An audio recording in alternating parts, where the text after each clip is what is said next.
downs. People would often document their findings through video and post them online. Sometimes people find downright creepy things or places, or even find themselves at the scene of a crime.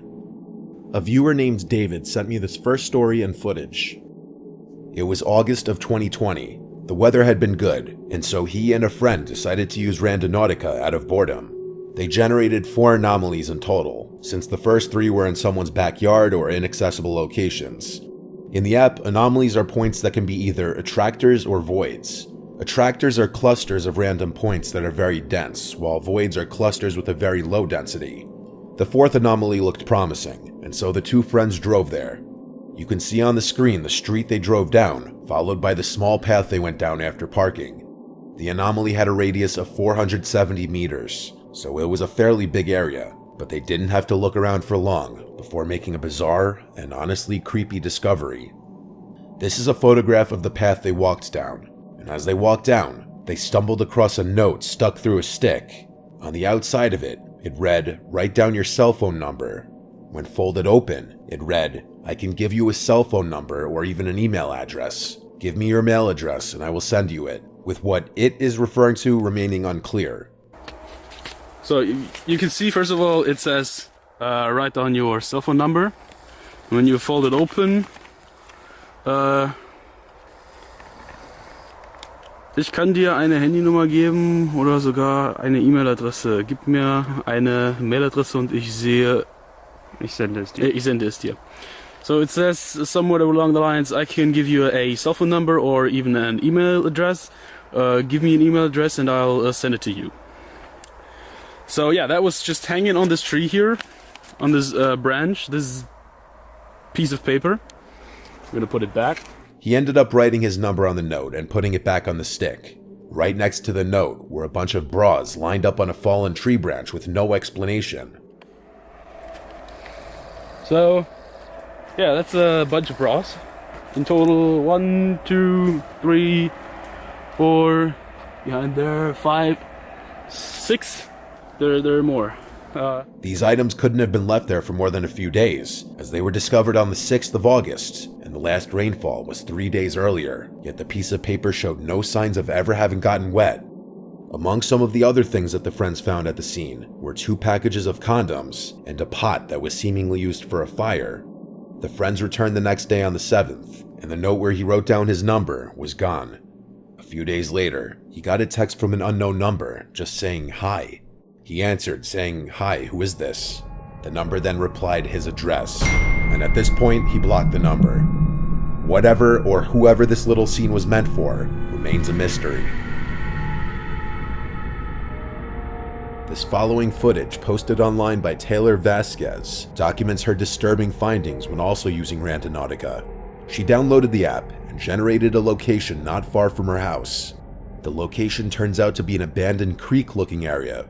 So I keep seeing that Randonaut thing all over TikTok and I really want to try it out. So I just downloaded the app and I found a location that's like 1.5 miles by my house. So I'm gonna go check it out and see if I can see. Nothing seems out of the ordinary at first, and it seems like a typical random location the app could lead somebody to, until she finds a series of disturbing drawings, seemingly done by a child. Pretty creepy. I'll go see what that is. Okay, so I just opened up one of the photos and it's whatever the fuck that is. Then we have these random 3. This one's It's Your Birthday with the snowman with, I don't know. And these 2 I just put together. It's like, play with me. Alright, I think it was just my imagination. I think I'm just hearing shit. As she's analyzing the drawings, she suddenly hears an unsettling sound. Play with me. It sounds like the voice of a young child, but the video cuts here. On a later date, Taylor returns to the creek, but this time there are new drawings that weren't there last time. According to her, these ones being even creepier than the previous series of drawings, with one of the drawings being a sigil of Baphomet. As she's distracted by the drawings, the voice of a child can once again be heard in the background. If they have messages on them, because then, like, those look like symbols. At first she doesn't seem to hear it, but once she does, she makes a dash for it and the video cuts. I don't really see anything else, so like... After uploading the video to TikTok, a viewer pointed out what appears to be the face of a young child peering from behind a tree. No one was with me, and tell me if you guys think that looks like a ghost child, because I don't know. Taylor uploads another video analyzing a journal she picked up from the creek, with each page revealing another unsettling message. Taylor returns to the creek one last time and finds not only a Ouija board made out of a piece of cardboard, but also a large knife sitting next to it. This was the last time Taylor dared to return to the creek, and so whatever was going on here will remain a mystery.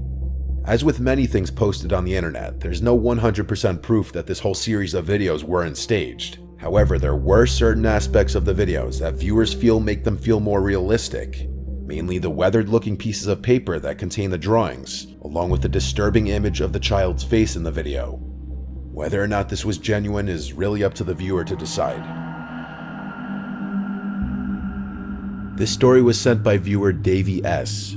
One night as she was scrolling through TikTok, she came across a story about a few teenagers who were using Randonautica, and after following the set of coordinates they were given, reached a secluded beach area where they saw a suitcase washed up that contained something disturbing. But I'll talk more about that in a bit. Davey and her roommate Ash saw this and were determined to make their own unsettling discovery on the app. They invited 2 other friends to join them, and when they all got together, they gathered in Davey's room and figured out how to use the app. They set a radius around their current location, 29 kilometers, or around 18 to 19 miles. After hitting the button to get the location, a screen popped up telling them to set their intentions for what they want to learn and experience during the outing. The word they inputted was spooky. The location the app gave was eerily close to her house. Davey and her friends live in a rural part of Alabama on Lookout Mountain, and at the bottom of the mountain is an abandoned steel plant among a few other abandoned buildings in a lower income neighborhood. The location it gave the group of friends was 3 streets away from them. The location was on a very long road that led on for miles and miles without any other intersecting streets. The friends gathered into Davey's car with her friend Misa in the passenger seat and her friends Ash and Beck sitting in the back seat. It didn't take long for the girls to get to the street, and as Davey was about to turn left, she looked at the street sign Owl's Hollow Road. Davey's friends went from loud and excited to instantly quiet as she said, "We're here." Davey continued driving down this dark road surrounded by trees and no street lamps. It was pitch black at around 1 a.m., so the group was definitely feeling the creepiness factor kicking in. As they approached the destination, Davey pulled to the side of the road. At this point, all 3 of Davey's friends were becoming apprehensive about the whole thing, as they saw a very dark trail that led into the woods. The 4 friends sat in the car for a few minutes and laughed nervously about whether they should go through with this or not, but they all felt uneasy. The group started to agree that it felt like they were being watched. Despite being in a locked car, they felt vulnerable being alone with just a dying phone and a switchblade, so they all agreed to leave, and they pulled off further down the road. They kept driving, exploring this narrow road, and there was nothing but trees and the occasional street lamp. Davey was getting tired and decided to just do a 3-point turn on the very narrow road and go back home. There was a sense of relief until the group realized they had to pass the trail again. As they passed it, Davey looked in her rearview mirror and saw what seemed to be a hooded male figure standing in front of the trail. She pressed the gas even harder, but she didn't tell her friends what she saw because she didn't want to scare them. The friends briefly talked about that night before going to sleep around 2 a.m. The next morning, Beck went home and Davey took Ash to work. Misa decided to hang out with Davey for a little longer before she had to be home in a few hours. They discussed going back to the trail since it was daylight and they felt a bit more comfortable. They made their way back to the trail and got out of the car, this time with keys and phone in one hand and pocket knife in the other. As they walked up the trail, they realized it led uphill, something they didn't notice the night before because it was so dark. They started to feel like something was off, like they were being watched again. They made it to the top of the trail, which led to a clearing, almost like a dump site as she described it.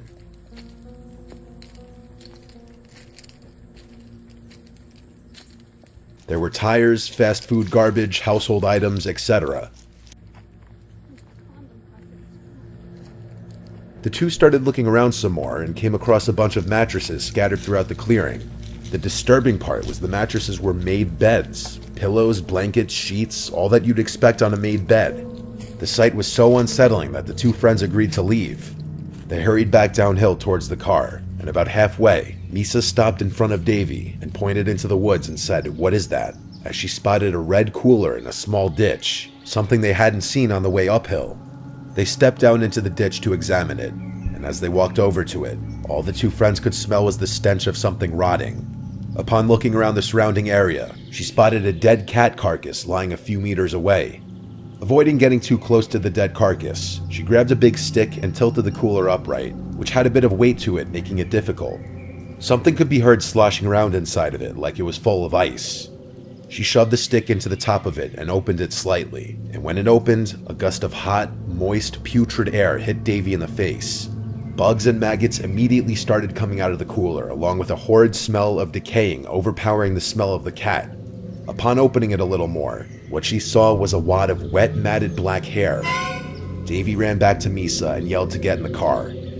The two sped down the road as Misa frantically asked Davy what was in the cooler, but she couldn't open her mouth in fear of puking. After driving a little ways up the road, hoping to find a driveway to assist in turning around, Davy eventually gave up and did another really tight three-point turn on the narrow road, but the two would have to pass the trail one more time. As they did, Davy noticed some pieces of wood in the road that had not been there before.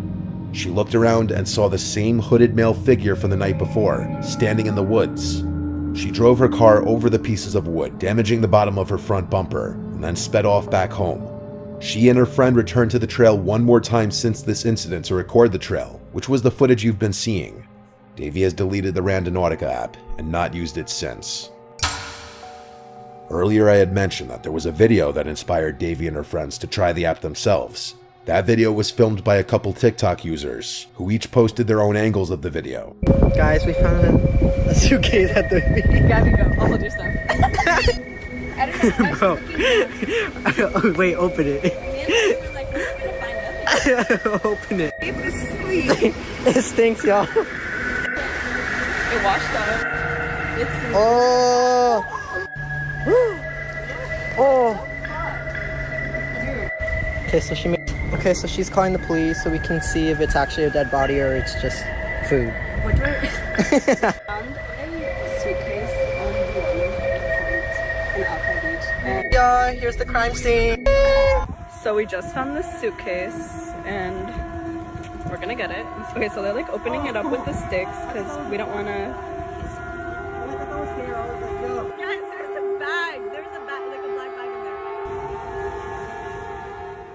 The Randonautica app generated a location that led them to a rocky break wall below a jetty at the shore of Alki Beach in West Seattle, when they found a mysterious black suitcase washed up on a bunch of rocks under the bridge. As they approached the suitcase, they realized there was a foul odor emitting from the suitcase, and the contents of the suitcase may be more disturbing than they had initially thought. The teens called the police, but with Seattle police response times being notoriously slow, the police took 3 to 4 hours to show up, and by that time, the tide had risen enough to where the suitcase had washed away. It took a scuba team to retrieve the suitcase and its contents. The contents were indeed quite disturbing. The remains of a couple, Jessica Lewis, who was 35, and Austin Wenner, who was 27, were found inside of the black garbage bag inside the suitcase. Their murderer was their landlord, Michael Dudley, who the pair had previously argued with regarding their rent payments. It was reported by neighbors that on the night of the pair's murder, a male voice could be heard screaming, "Please don't do this, just let me leave," before gunshots were fired, and this was reportedly 10 days before the suitcase was found. The videos had eventually been taken down by the teens. With so many people using an